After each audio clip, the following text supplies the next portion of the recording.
Virginia Commonwealth University. And some of you remember Sarah Lagaman, who was on, I think David said last week. I did some work with her when I was at Virginia Commonwealth, and a wonderful lady, highly intelligent, just a sweetheart of a lady. And I spent a couple years there just focused on researching Parkinson's disease, learning all I could. I spent about 3 days a week in the clinic with the movement disorder folks, just seeing patients, trying to understand what these symptoms are and which ones are the most problematic, and what do we do about them.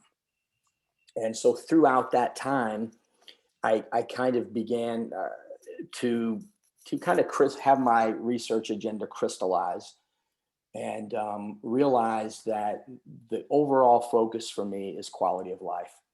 How do we help people with Parkinson's disease maintain a good quality of life? And how do you define that? That's the real issue with quality of life research, because it's highly subjective. Largely, the question can be asked, do you think that you have a good quality of life? And if you answer yes to that, then you do. It doesn't bode well for research, because we like to have things a little more objective that we can put our pencil on and say, that's what quality of life is. But ultimately, it's really about what you think it is. And so I began looking at what are all the things that affect it. And, certainly I understand with Parkinson's disease, tremor, gait disturbance, cognitive issues, those things are important. But as I talked to patients and as I read the research, I began seeing this recurring theme, all of these non-motor symptoms that seem to be the most problematic. And certainly we understand, if you look at the list of the top, you're looking at anxiety, depression, apathy, right? Those are the top three, usually in that order. Clearly, there are some studies that we'll see that rank them differently, but those are the ones. And I understand that we can largely treat depression. We've got a whole slew of depression medications that are effective. Anxiety, we have things that we can treat anxiety with. But then comes apathy, right? This big amorphous thing that we say, what is it, number one, and what can I do about it? And so kind of fast forward, that's how I got to where I'm at today. I accepted a position at North Texas, and love it here. I spent most of my life in Kentucky and a little bit of time in Virginia, but my wife loves hot weather, so this is perfect for her. And I have a great group of colleagues, and I'm really tied in with the movement disorder folks in the Dallas-Fort Worth area, which is tremendously important for my research agenda. So back to apathy. So the question becomes, like I said, what is it? Is it like depression? Is it different from depression? Yes, and yes to both of those questions. One of the struggles that we have, and David and I were talking at the beginning before you all got on, is differentiating apathy from depression. And that can be a difficult task because a lot of the symptoms overlap, right? Someone who has clinical depression is more than likely going to not want to do things.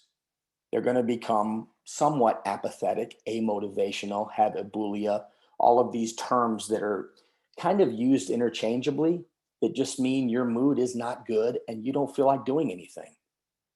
And I'm going to keep this, by the way, very top level. I'm not going to go into a lot of medical stuff because that doesn't help you all understand the situation.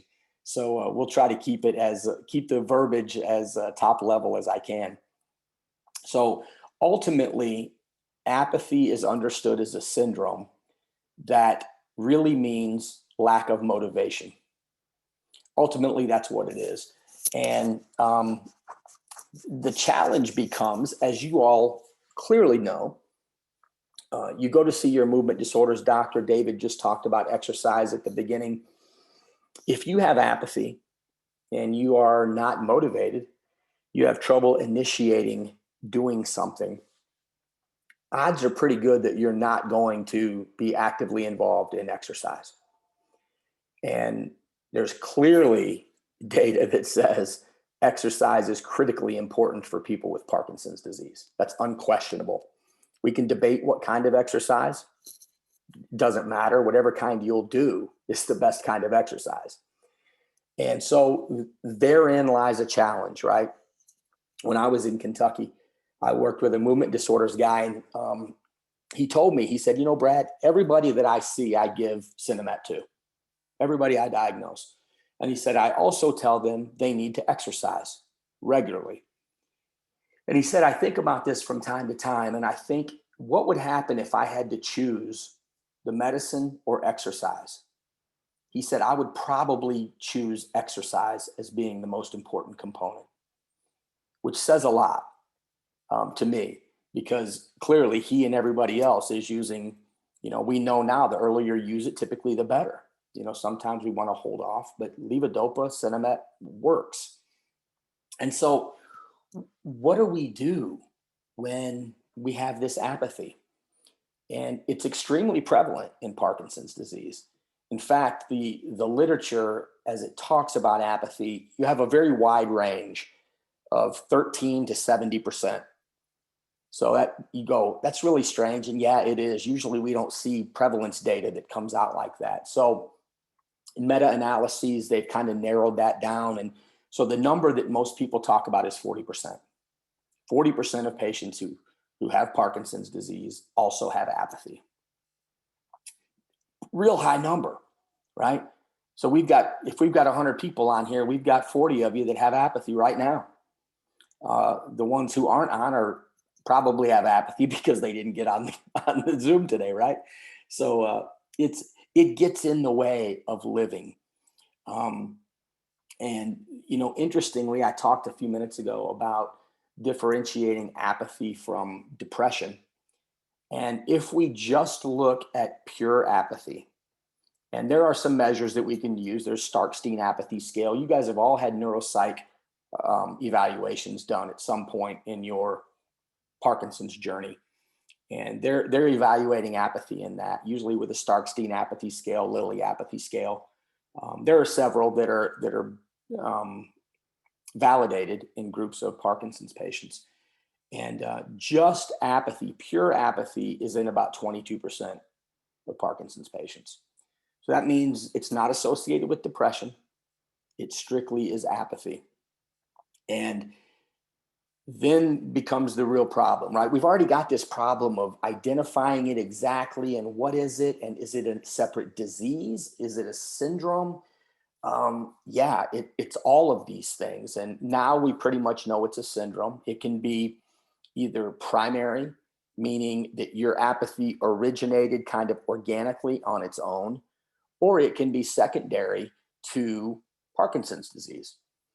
And so as we think about where did apathy come from, does apathy arise from changes in brain chemistry because of Parkinson's disease, right? You have a loss of dopaminergic neurons in the substantia nigra in your brain.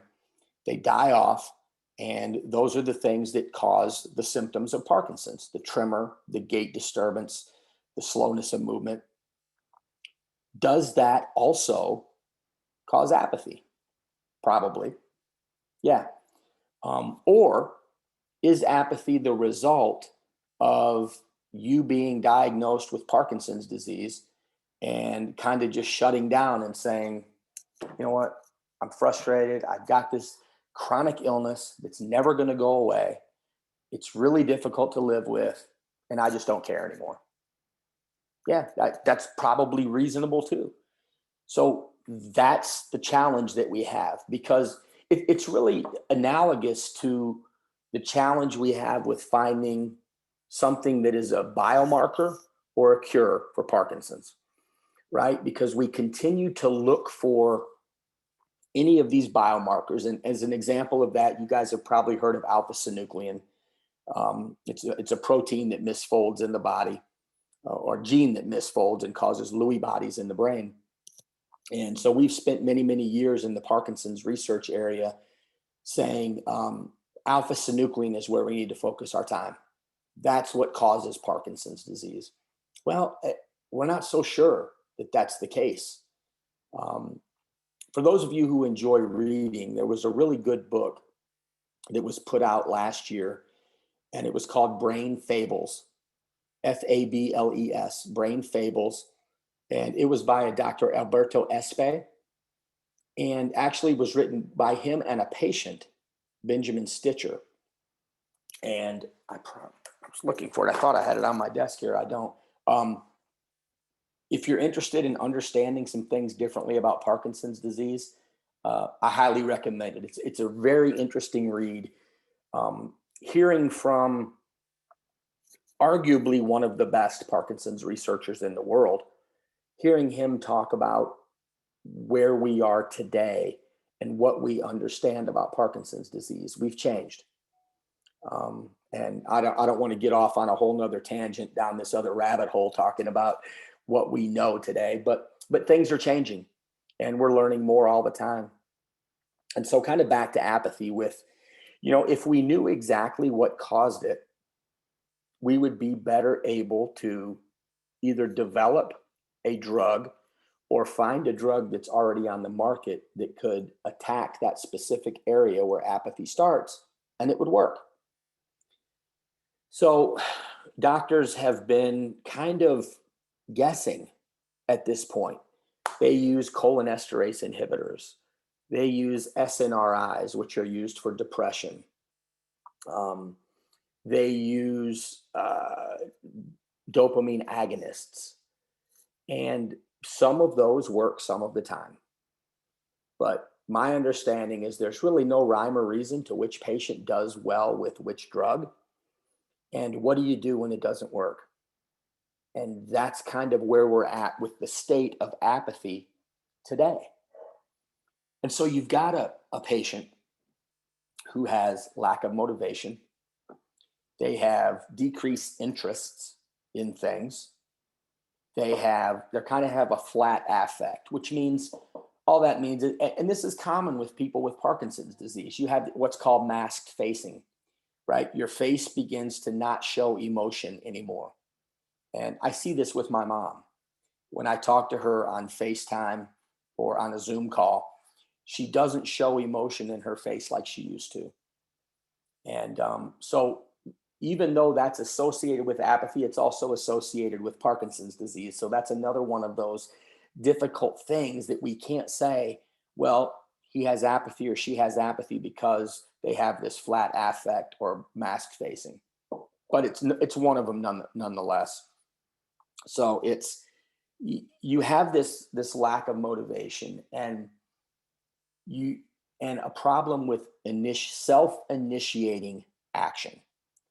So you're sitting at home and it's 12:20 Eastern time and you're not on this call and you've got the TV on, maybe the news is going, and your spouse says we should go exercise. And when they encourage you to go, you might be willing to go. Apathy is self-initiated, trouble with self-initiation. When I push you, you might act. So that's the thing. And that's such an important component of people who live with someone who has Parkinson's disease is we all know this is a family disease. This isn't a disease that affects only the person who has it.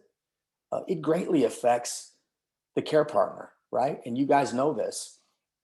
And so one of the things that we talk about with apathy is if your loved one has Parkinson's and you see that they have trouble with self-motivation, self-initiation, I encourage you to help them, encourage them. Hey, in fact, I tell my dad this, go exercise with my mom. Don't say, honey, you need to go exercise. Say, honey, let's go exercise, right? And that helps. I see some laughing, so you guys understand this, right? It does. And it's interesting how things will change. It gives you something to do as a couple again. And maybe you do plenty as a couple, and that's great. But this is something that's good for all of us. no matter where we're at, no matter what we have, exercise is critically important to ultimately having a long and good quality of life.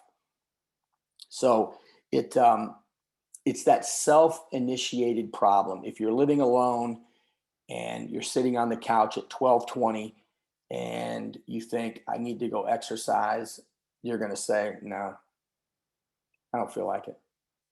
I just can't go exercise today. I just don't feel motivated enough to go. And the interesting thing with apathy that we see is apathy can be um, specific to a given activity. So you might find that someone is apathetic toward exercise, but they're not apathetic toward going to a Parkinson's support group. Interesting, right? So you begin to see that and you say, it's not all across the board. Now, that does happen, but it's not always that way. I've got a guy whom I've gotten to know who was diagnosed with young onset Parkinson's disease at 38 years old. He's 51 or 52 now. And he and I have these conversations probably weekly. And, he talks about, and he believes in, you've got to find something that you enjoy and do more of it. He's a sports nut. So he has a basketball goal outside and he goes out and shoots baskets. And he actually takes videos of himself. And you can see when he begins, his motor movements are very labored. He looks like he's got DBS. So he almost looks like he's got his DBS turned off. His movements are so stiff, but it's amazing what happens when he gets involved, dribbling, playing, shooting. All of a sudden, he seems more fluent. And he swears that something happens in the brain when you're doing something that you love to do. I don't disagree at all. I think that's really wise because I know if I don't like to run, if you told me I had to run as my exercise, I promise you I wouldn't do it. I just know me. And so I find what works for me. And so that's something that I encourage each of you to do is what is it? Is it yoga? Is it dance? Is it boxing, riding a bike? I don't care. And again, the literature doesn't care either. Everybody's trying to say what's the best. There isn't one. We know that it's good to get your heart rate elevated and to do things that help your balance. Riding a bike helps your balance. We know, especially on the road. You got to be careful with that depending on age, symptoms, all of these things, right? But do something. And if you're apathetic and you are able to find something that you love, your apathy might just change. That's a really difficult thing to explain in the brain. Why does that work? I don't know exactly, because to me, the scientist side of me says, well, if you have a chemical imbalance in your brain that is causing you to be apathetic, how can you change that by doing this activity? I don't know, but it works nonetheless, seemingly for some. That's all anecdotal, but I buy it, and I say I don't fall in line with the belief that everything has to be demonstrated true in a study before I do it, right?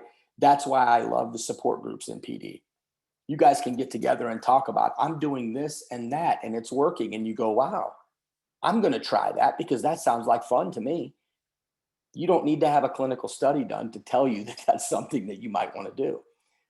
Listen to one another and find out what's working and what's not. And so that kind of gives you a little bit of an overview of what apathy is: lack of motivation and unable to initiate action.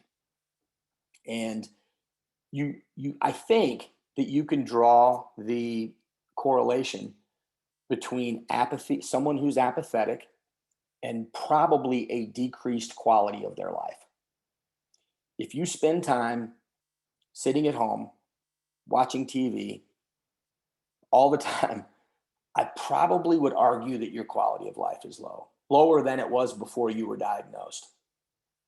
And so that's, to me, one of the reasons why I think it's critically important for us to look at apathy and what we can do about it. Um, and the issues that it can cause in relationships, right? If you're care partner of someone who has PD and they're apathetic, you want to do some things and they don't. We know in marriages that's part of keeping a good, healthy marriage is finding things that you can do together that you both enjoy. And when we lose out on those things, relationship issues come into play. As if there aren't already enough issues with someone with Parkinson's, right? We know this. There are 100 things that affect a relationship. Changing in roles, right? Someone who was primary breadwinner, head of the house, all of a sudden gets Parkinson's disease, leaves their place of employment, and relies on you to help them live their life. So all that, again, I can go off on tangents and talk about all these other things that interest me, because I have a real interest in care partner research as well. They have apathy too. And what do we do about that? So that's for another day.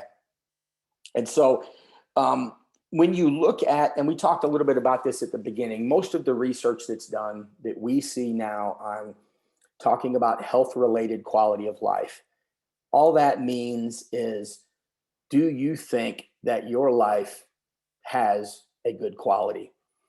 And there's a little bit of a difference between quality of life research and health-related quality of life research. And it's really health-related quality of life means, as the result of some illness, how does that affect your quality of life? So that's the health component when we see that. And when we look at that research, there is a ton of research on Parkinson's disease and health-related quality of life. What factors in Parkinson's disease negatively affect quality of life? So meaning which symptoms of Parkinson's cause health-related quality of life to go down? And we know many of these things, right? Sure, if you have really bad gait disturbances, you might not want to go out. You're uncomfortable going to the mall. You're uncomfortable going to place of worship, whatever it may be, because you don't want to fall. That can affect health-related quality of life. We know really bad tremors, uncontrolled tremors, can do the same thing, because that can cause anxiety, right? When you go out, do those things. Are people watching that my hand's shaking when I'm standing still? But all of the research that's done, and I mentioned this at the beginning, strongly focuses on the non-motor symptoms as the most important things for quality of life. And anxiety makes total sense to me, right?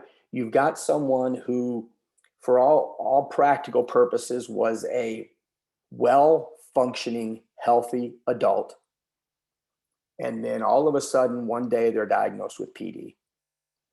Everything doesn't change that day, but everything changes that day, right? All of a sudden, I have a label. All of a sudden, I'm scared because I don't understand even what Parkinson's disease is. Yeah, I know Muhammad Ali had it and I know Michael J. Fox had it, but that's usually what people know before you're diagnosed. And you think, what in the world is going to happen? And you begin to do the research and you begin to understand, you ask questions, you're in support groups, and which is all good. Information is important. But you begin to learn about these things that are inevitably going to happen in your life as you progress. Tremor will get worse if it's not bad now. It probably, very likely, could go bilateral. You might only have it in your right hand, and all of a sudden you start having it both over time. Your gait's probably going to get worse. Your memory is going to get bad. You're going to have trouble concentrating, all of these things. And so I understand why someone would be anxious. I would be anxious, right? Because you don't know what tomorrow holds. Yeah, it's going to progress. And I'm nervous that those things I talked about, is somebody in my place of worship, or are they going to judge me because they see me with this shakes? Yeah, maybe not. I don't know. But I understand being concerned about it. I understand being concerned about going out to dinner and walking from my car to the restaurant, being afraid that I might trip and fall. Falls are a big deal in PD. You guys know this. Every time you go see your movement disorder doctor, he says, "Have you had any falls?" One of the first questions they ask. It matters.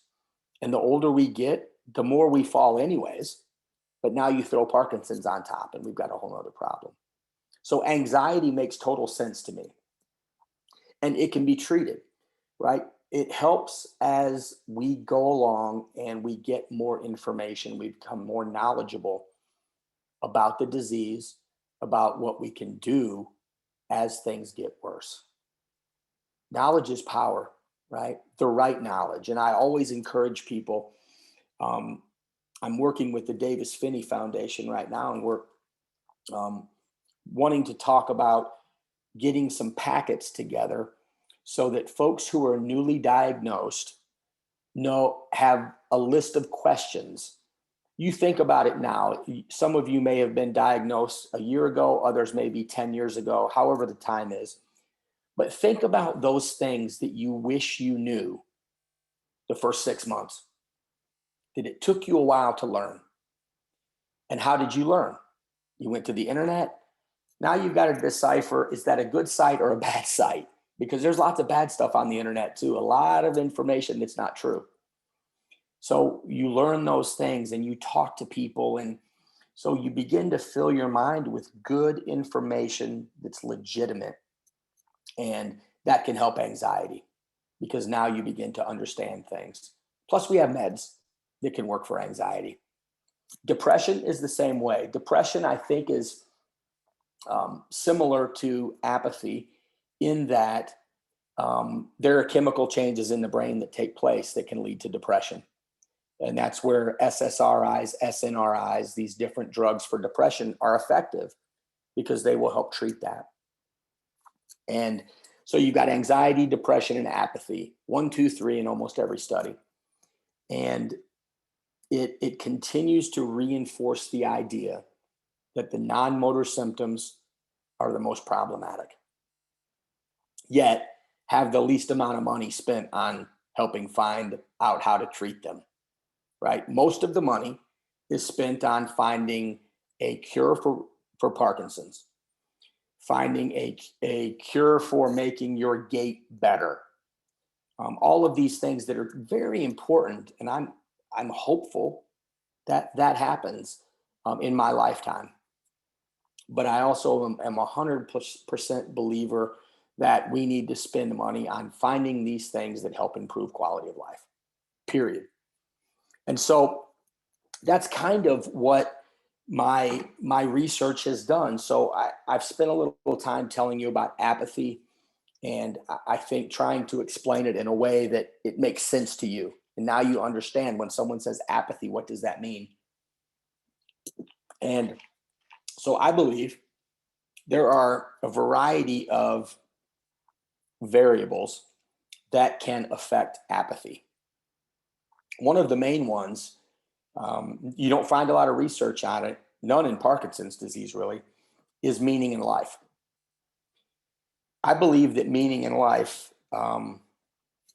plays a large role in many, many diseases. And Parkinson's disease is no different. And when you talk about meaning in life, when I bring that up to people, they start wanting to talk about what is the meaning of life. That's a very different question than what is the meaning in your life, right? Meaning of life is whatever, however you describe it. You have a higher power, you believe in God, whomever, perfect.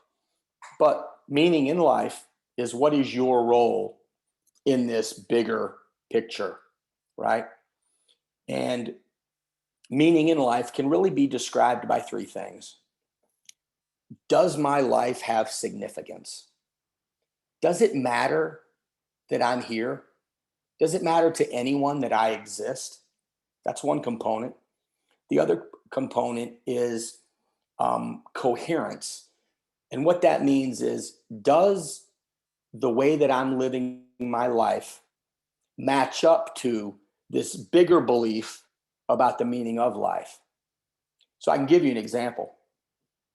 If I believe in God and creation of the world, and I'm living my life in a way that acts like there is no God, I don't have coherence in my life right now because I've got this big belief, but I'm not living like that. So that creates some tension in my life.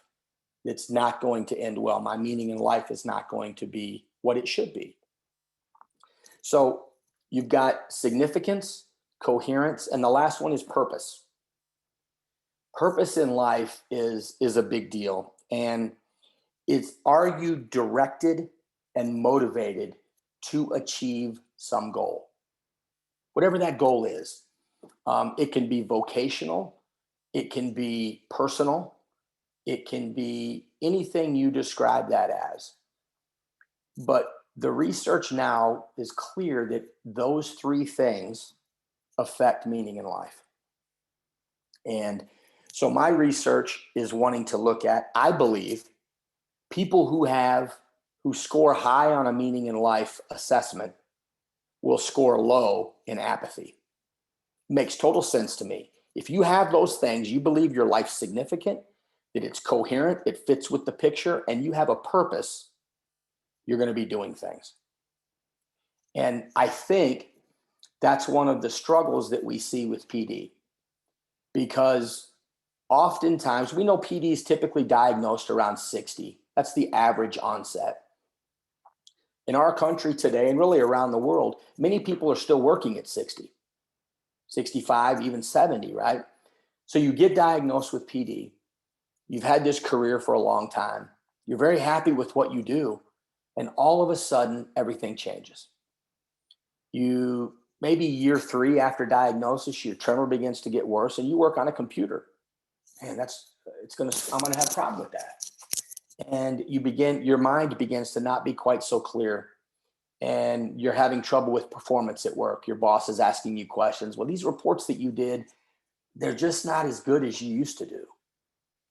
And so eventually you either are asked to leave the workforce or you leave on your own and you prematurely retire. For many people, that's their purpose, their work. That's their meaning. And all of a sudden, that's lost.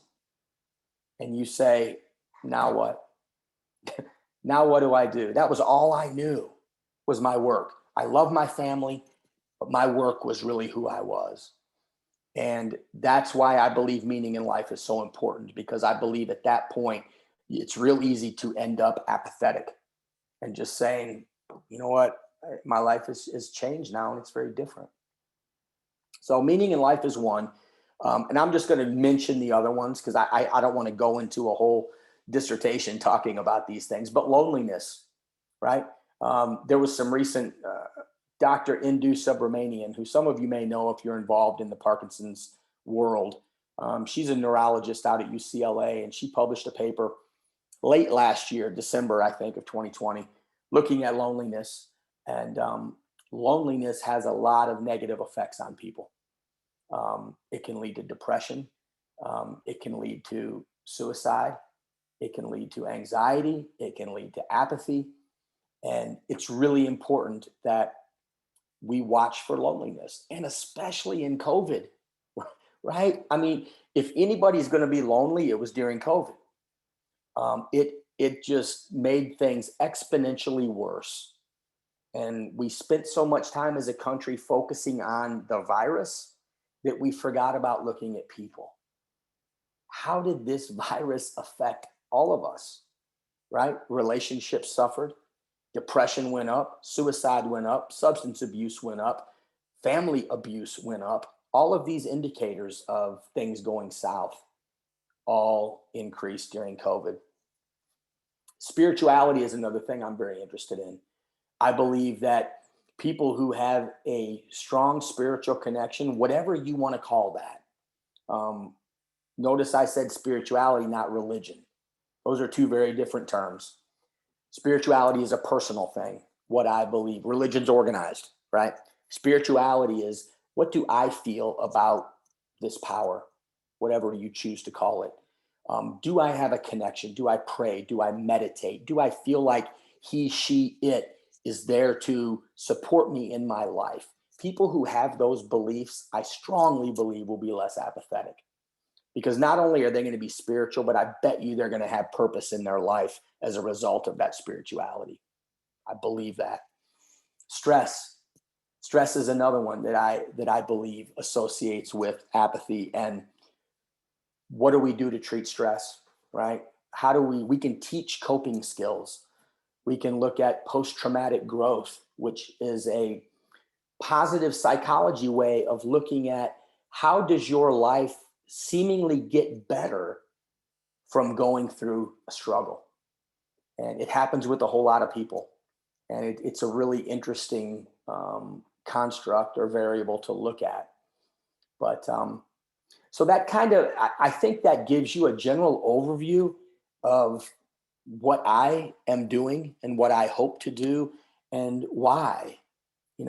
Ultimately the goal is can we find some things that will make someone's life better? I'm not arrogant enough to think I'm going to find something that makes everybody who has Parkinson's disease life better.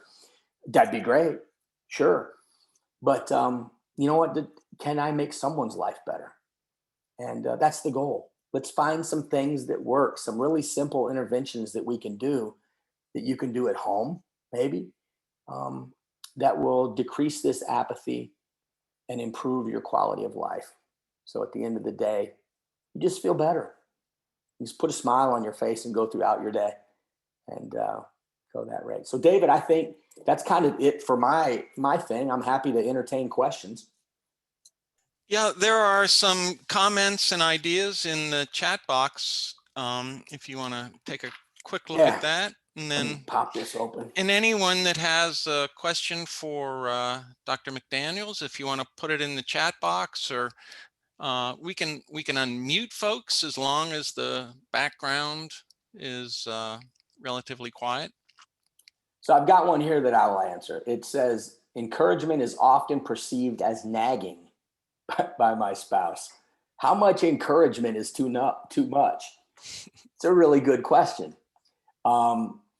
That's one of the things that I mentioned a little bit ago, talking about when you talk to your care partner about, or the individual with Parkinson's, about exercise. That's when can we go exercise? Then it doesn't come across as I'm saying you need to. Let's us go do it. And that's a semantic distinction. That's a really simple thing to change. And yeah, none of us like to be the one who's sitting there and hearing our spouse say, you need to do this, you need to do this. And it is really tough. I believe it's kind of the way that that's delivered is what matters. How are you saying to them? And the message should be, whether you say it this way, but the message is, I really do love you, and I want you to be well, and I want you to be the best you that you can be. How can we do that? Let's go exercise. Let's go for a walk. Let's go out with some friends to dinner, right? And it is a tough line, and I wish I could give you an absolute answer that this is what you do and it won't be seen as nagging. It's not going to happen, right? Especially, it's just kind of the way that we men are wired. We feel that way sometimes with our wives. When, can you do this? And we go, yeah, I'll do it. And then I don't. And she has to ask me again. And now it's nagging. But it's really, I perceive it's nagging because I didn't do what I said I was going to do. So now I want to blame it on her, right? This is all the psychology stuff that goes on. But it is a tough one. See if it would help if you say, let's do this. Let's do it together. That might be effective.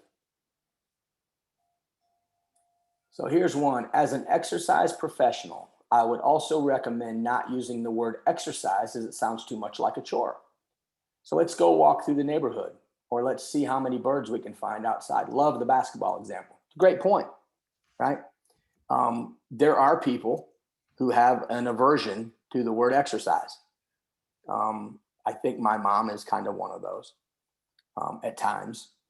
And, you know, just off topic a bit, one of the things that I find is, and my wife actually helped me see this. I would talk to my mom about exercise, how important it is. Mom, are you going? Are you going? Every time I talk to her, how's the exercise going, Mom?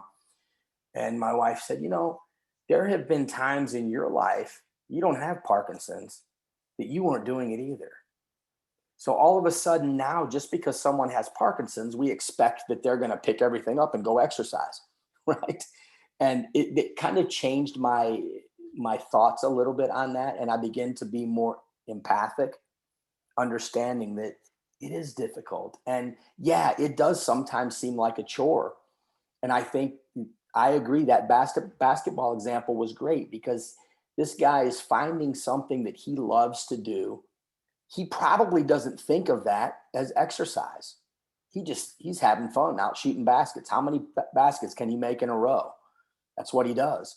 And so that's a great point. Just find things that you enjoy doing. And yeah, go for a walk. Especially now we're getting springtime, right? David said you guys got some sunshine up there today. Go out, take a walk, enjoy the warm weather. Here's one. What is DBS? So DBS is deep brain stimulation, and it's a fairly common procedure that we see done in patients with Parkinson's disease. Largely, there are some criteria that have to be met before you qualify. Typically, it's have to be diagnosed at least 3 years. Your score on the UPDRS that your doctor does, you do all these tapping things every time you go to the doctor with your hands, and your score on that UPDRS has to be at a certain level before they'll do it. And basically, it's in a nutshell, it's brain surgery. They implant electrodes in your brain. They run the wires to a unit that is in your heart, very similar to what you would see with a pacemaker. And this unit that's in your heart gives signals to your brain. And what you'll see is people who have difficulty controlling their tremors with Cinemet seemingly frequently get better once they've had DBS done. And some of them can eventually quit taking meds altogether. Others reduce the number of meds that they take significantly. But for many who get DBS, it can radically change your life if you're having really bad tremors. Doesn't do anything for walking. If your gait's bad, DBS isn't going to help that a whole lot. But that's a quick one on DBS. My husband had the masked face and definitely apathy, and he was pulling back from his community volunteer activity and from his relationship with me and our daughters. His primary PD symptom, however, was tremors. He had DBS, and that not only eliminated his tremors, but his personality changed. He smiled and laughed, became more involved again with family and friends. It was like I had the man that I married back again. So I really agree that apathy can be attributed to brain chemistry. There you go. Another great answer to what is DBS, right? There's a personal story of someone saying, yeah, DBS really does work. Your doctor, if you ever get to a point that you discuss that, will clearly articulate to you that it doesn't always work that way for everyone. And that's what you have to remember. It still is brain surgery. It still is dangerous. There still are risks involved. Interestingly, they're doing some research at the University of Virginia right now where they are investigating basically like lasers that they can aim into the area of your brain where you would do DBS and make changes without actually having to have the surgery and have the DBS electrodes implanted. It's fascinating research. They've been doing it for several years there now, and the results look compelling. We're a long way off, I think, from it, but people are looking at other ways that are less invasive to treat it. Another question from Aviva here. Sadly, I think we have a larger societal challenge related to making space for seniors to have and achieve purpose. I agree totally. It's a great point because how does one who's X age, right? 70, 75, 80, whatever your age is, and you're not working anymore, how do you find purpose? I mean, and it takes a little brainstorming and talking to someone. Could your purpose be being actively involved in a support group and being the one who helps spread the news, the data, information about Parkinson's disease to other people who are scared? Yeah, that could be your purpose. I know many people whose purpose has been found in doing this work. Some of the people, Heather Kennedy, who David said you guys had on sometime in the past, good friend of mine, that's her purpose. Her purpose is being an advocate for Parkinson's disease. And she is highly energetic. She is excitable, and she loves talking about Parkinson's disease and how to make it better. That is her purpose. The guy when I talked about playing basketball, his purpose is very similar. How can I help other people deal with their Parkinson's disease better? And so it doesn't have to be a formal purpose necessarily, but it's got to be something that you love, and it's got to be something that you're committed to. And whatever that looks like, it could be a volunteer activity. You could volunteer at a soup kitchen, whatever it might be, but find something that fits in what you love to do, and see if that doesn't help. But you're right, there are challenges with seniors in doing this, and it takes being a little bit creative to figure out what that might look like. Question here: where do I find out more information about DBS? I plan on asking our neurologist about it in our next appointment. I would suspect that if you went to davisfinney.org, Davis Finney Foundation, they would have articles on DBS. I know if you go to the Parkinson's Foundation, they'll have it. I don't know, David, do you guys have anything on your site? Yeah, we have all kind of information. So folks, if you want to get in touch with us, we can send you out. We can get you names of surgeons right in the area too.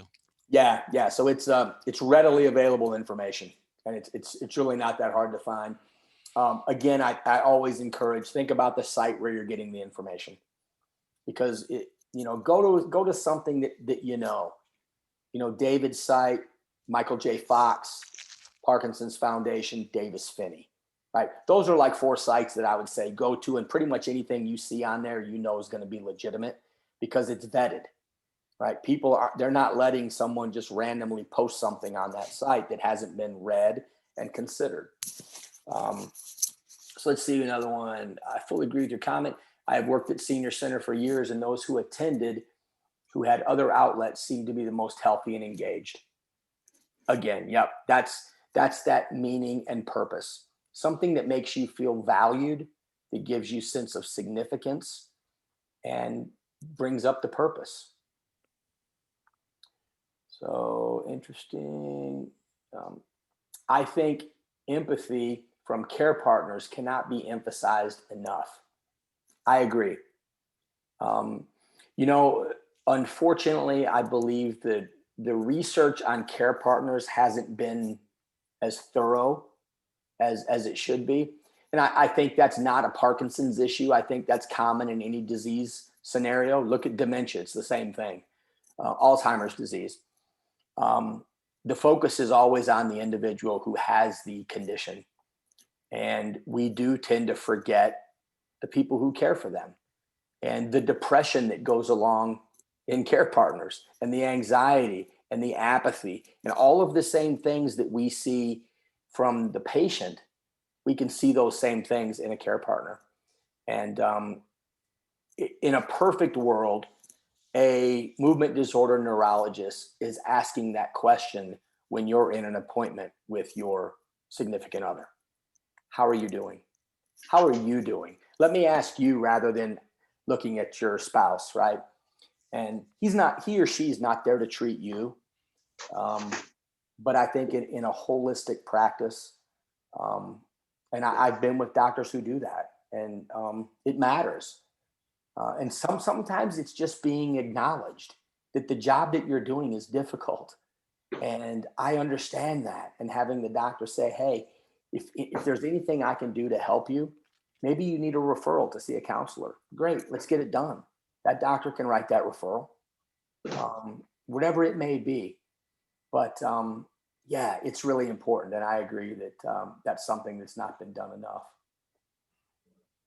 Another question, can folks with a loss of interest in something that was once fun or enjoyed become reinterested again through practice or reintroduction? Yes, you can. How does that work? I don't know. But it does work.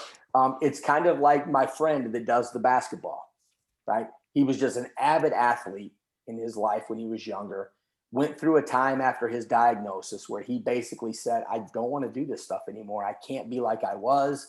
I'm not as coordinated as I used to be. But then I think people go through this honeymoon stage when you're diagnosed, right? It's kind of like you get the diagnosis and then it all hits you at once.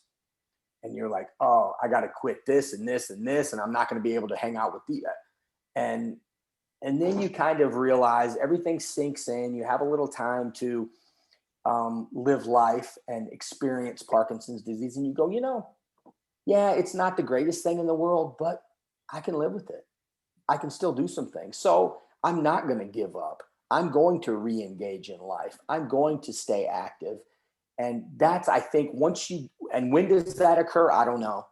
Is it 3 years, 5 years, 7 years? Maybe. Some people, it may never occur.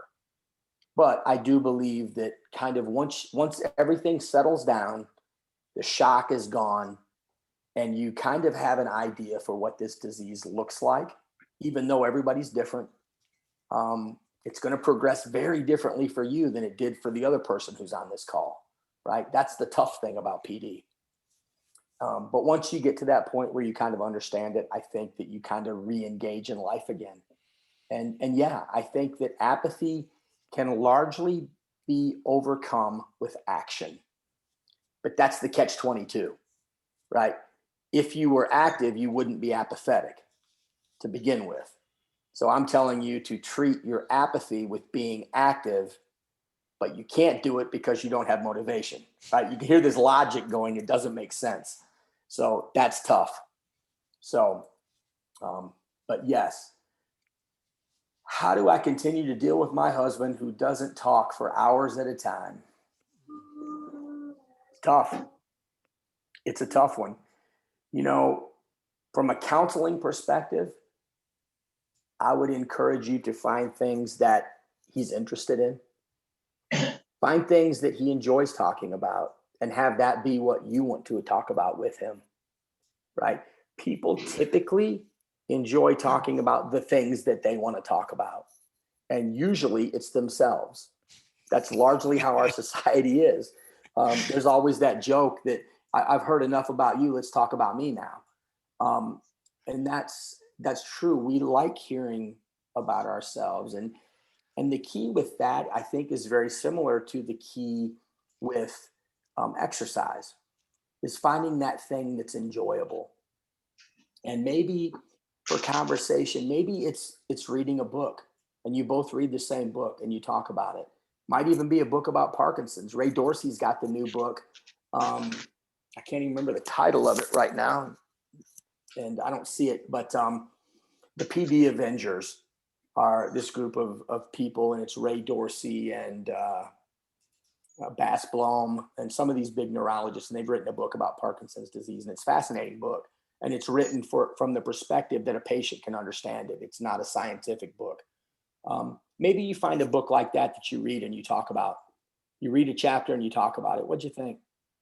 Or you find a book that he's interested in and you say, all right, let's both read it and engage and talk about it. That's the best advice I could give you quickly on the fly right now, is find something that's interesting. So PFWPA is partnering with another organization to provide support for caregivers. Check with them about that. Perfect. And this last one here, Hope Grows, is a wonderful resource that we have here in PGH area for caregivers. Telephone support, webinars, weekly newsletters, super. That's the kind of stuff that's needed. Yep, there it is. Karen said, Ending Parkinson's, A Prescription for Action by Ray Dorsey. That's the title of the book I just referenced. Really a good book. It's an easy read. And it talks about what do we know about Parkinson's now. Talks about a little bit about genetics. It talks a lot about environmental toxins that we're trying to have the government stop being available, that we know there's an association with PD. So I encourage it. Last one here, Phyllis Miller, Speak Out, has a very powerful, has been very helpful for us. Its focus is intent and intention, and Get My Mom to Speak Louder has been great. Her therapist, Rita Herson, is particularly engaging. Mom loves talking with her. She does the exercises, and I hope that next phase will be joining Speak Out group. Good. That's great. You know, the big and loud stuff is good. We know this. Our voices get lower. We need to learn how to project and do it differently. And it's all the big movements so that we can help. Question there about where is the Speak Out group. David, you might be able to. David, I'm sure, can get you in touch with that. Yeah, absolutely. The only thing with Speak Out, actually the kind of post-therapy group is called Loud Crowd, and folks have to have graduated or in the process of doing the Speak Out before they're able to participate in that. But yeah, give me a holler and we can line you up with not only therapists, but therapists that are doing the after therapy groups also. Well, I guess that does it, David. I appreciate the opportunity to talk with you all, and this is always fun to me. I love just having these candid conversations. I didn't want to, David and I talked about it, and I said, you know what, I don't want to do a PowerPoint presentation because I do that with my students all the time, and I really don't want to do a lecture. It's more fun just to see where it goes. And, you know, the questions let me know what's interesting to you all. So thank you. Well, and let me just say also that I was first introduced to Brad through reaching out on a research survey that he was doing for apathy. And as you continue to put that work together, please keep us in mind. Send us anything that we can help you and your research with also. Well, thank you. I will. And I've got 2 studies that are ongoing now. One is specifically in young onset, and the other one is traditional Parkinson's. And both address apathy, both look at meaning in life and what that role is. So there's going to be some stuff coming this year that'll be published that once it's out, I'll send it to you, and you can disseminate it that way. Great. Thank you. Yeah, it's been a real pleasure having you with us today. Really helpful and informative. I mean, I've been doing this for over 16 years, and I learned an awful lot listening to you today. So thank you. Thank you. The pleasure was all mine. I appreciate it, and I wish you all well. Yeah. Well, thank you. And everybody out there that's still on, go and enjoy this beautiful weather. That's just a suggestion. I'm not nagging. It's a little encouragement. There you go. Be well. All righty. We'll see you guys. Bye-bye. Thank you.